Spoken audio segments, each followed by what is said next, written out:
Modern Smash games had their legal stage list practically laid out for them by the time the game was released. But there was an era before this, the golden era of experimentation, where tournaments legalized the most bizarre, nonsensical stages, while at the same time, unknowingly laying out a foundation for decades to come. This is the history of Brawl's legal stages, a retrospective of a time and place before players understood what makes a good stage viable.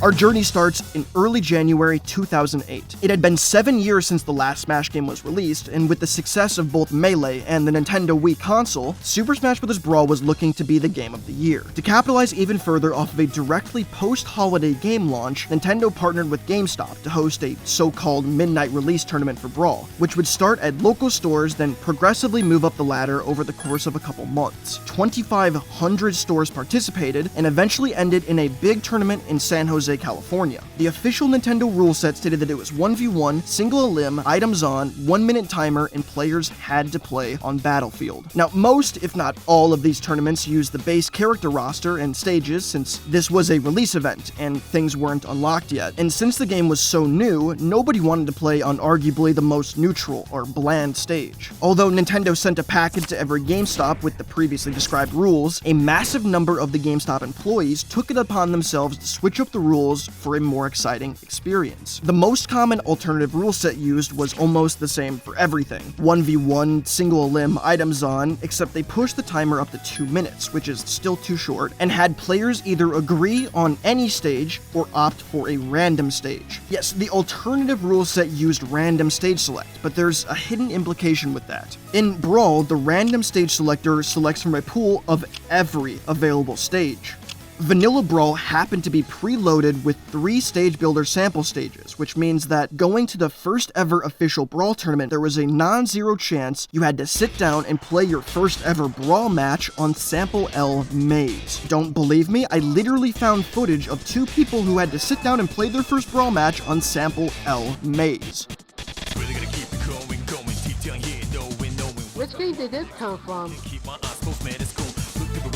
About half a year later, we find ourselves at EVO 2008. At this point, the community had whittled down lots of stages, but different regions were still using different rule sets. EVO 2008 is particularly important for Brawl's stageless history because of how fucking terrible the rule set was. Items were on and set to medium, yes, including Smash Ball, 3 stocks, best of 3, and only 10 stages were banned out of the 41 present in the game. To give you an idea of how poorly this was executed, Cannonbow was not one of the banned stages. If you're casual or new to Smash, 31 legal stages is not normal. Brawl has maybe a baker's dozen stages that could be called competitive, and then even half of those are questionable at best. EVO 2008 was important, however, because this rule set sparked such electric hatred from the community that the Smash Backroom, or the trusted team of competitive players that sought to create a single uniform set of rules, dropped the first ever official recommended rule set. Yeah, by the way, they dropped the rule set in the middle of the second day of EVO. People were not happy about that tournament. This rule set was the first real evolution of Brawl's competitive stage list. It wasn't designed to be some kind of be-all, end-all rule set, but rather a unification of the scene, a sturdy foundation on which future Brawl rule sets would be built. This Smashboards post sparked a fire in the Brawl community and began what I call the golden age of experimentation.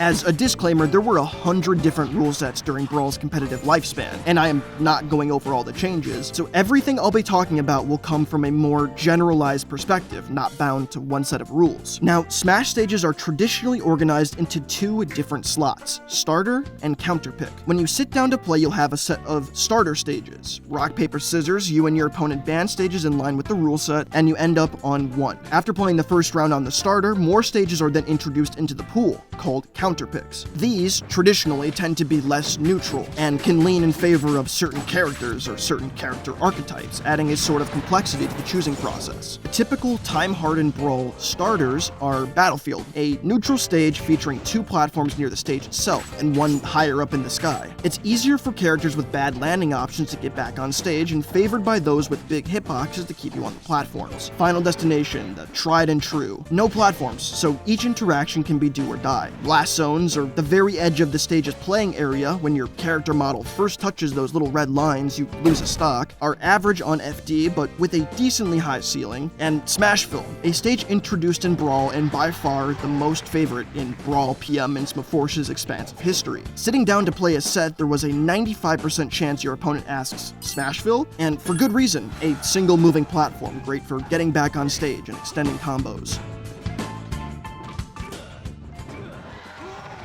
Tournaments would sometimes use a variety of other stages in addition to these 3, designated as a starter/counter pick. Yoshi's Island was a fan favorite early on, with its rotating central platform and tiny dudes that would pop up to save you, affectionately called Randall after the Cloud in Melee.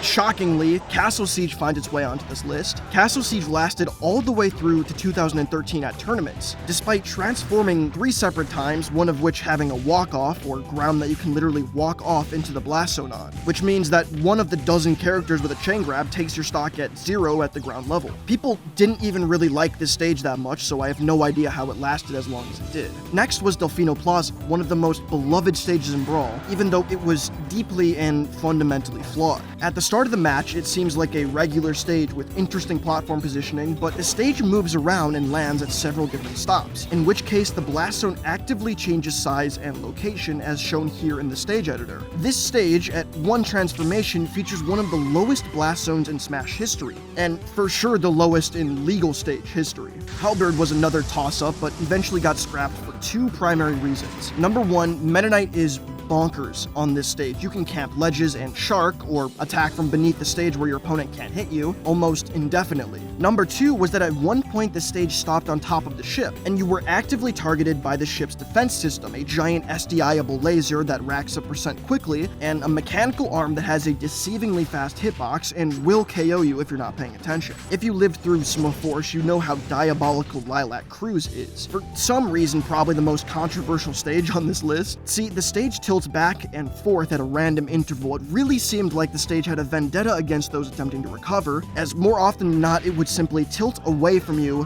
just enough for you to not make it back. There was also a lip right beneath the ledge, so if you weren't perfect in your recovery, you would get caught and lose your stock anyways.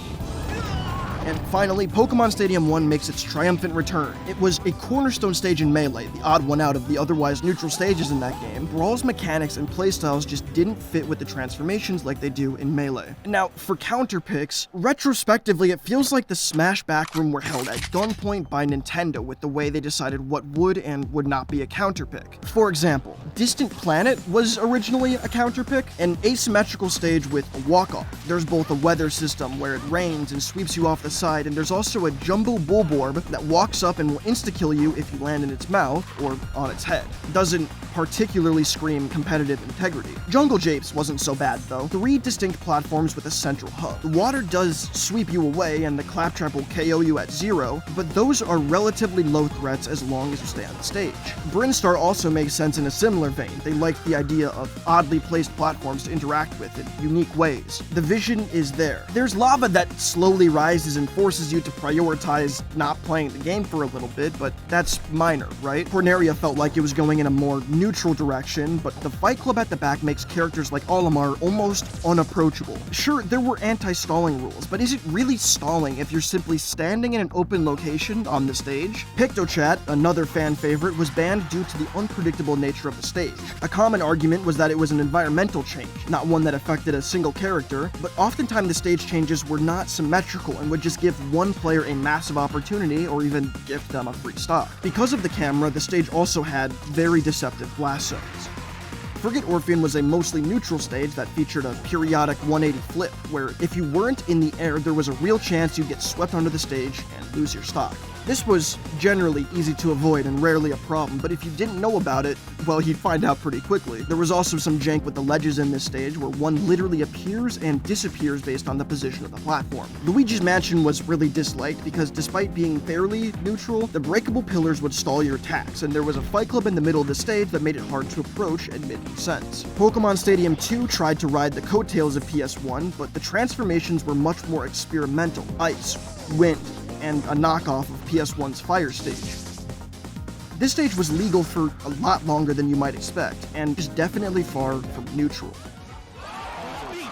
But then somehow, occupying the same spot as Corneria and Pictochat, we get Pirate Ship. Yes, the massive stage with water, where you can't really die off the bottom, and random events like getting shot at by bokoblins, the ship getting stranded on a huge rock, a catapult one-shotting you, a tornado popping up and suddenly throwing the match into low gravity. Really? A counterpick? The same as Pictochat? Obviously, it didn't really last beyond early 2009, but come on, man, just like Green Hill Zone, what ground fall? There literally, the ground opens up and there are chasms that appear on the floor. You can hit these spinners and they hit the opponent. There are walk-offs, 2 of them. The blast zone's right there. Norfair, the stage where giant curtains of lava slowly peek in from one side, where you can easily throw someone into it for an early KO. That Norfair? Really? The Yoshi's Island that has pipes and platforms you can break by hitting the... Why are there so many walk-offs on this list? They knew Falco was a playable character, right? DDD King DDD? How would you feel if I were to tell you that Rainbow Cruise was a popular, legal counterpick stage all the way through 2013? Oh, hazards off. You could turn off hazards, right? There's no way they played through the entirety of Rainbow Cruise.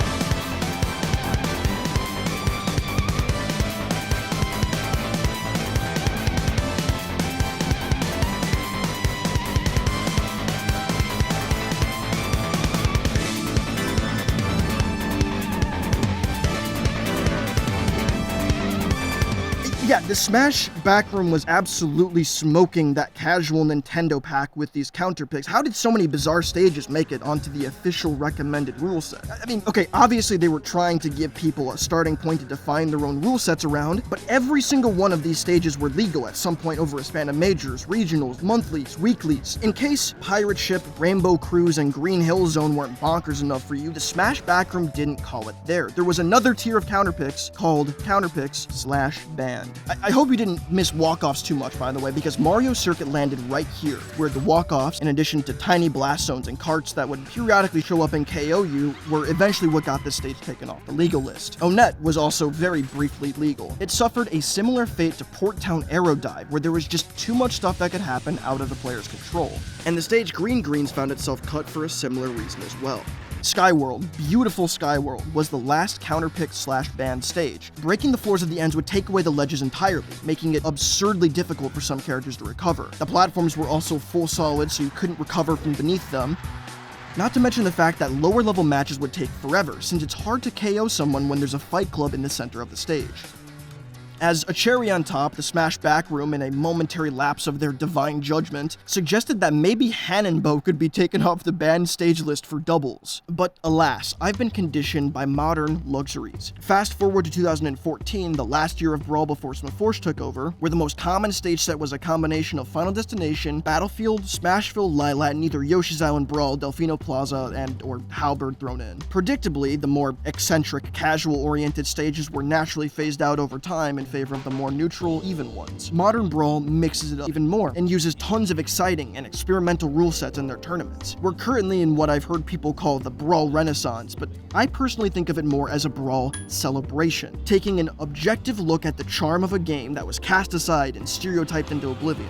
Obviously, I'm biased, and don't get me wrong, a lot of the stereotypes have a very valid backing to them. Especially, trip into the grab. Wow. That's the worst thing ever.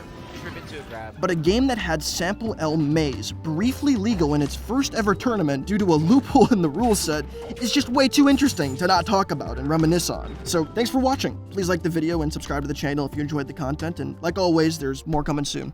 See you in the next one.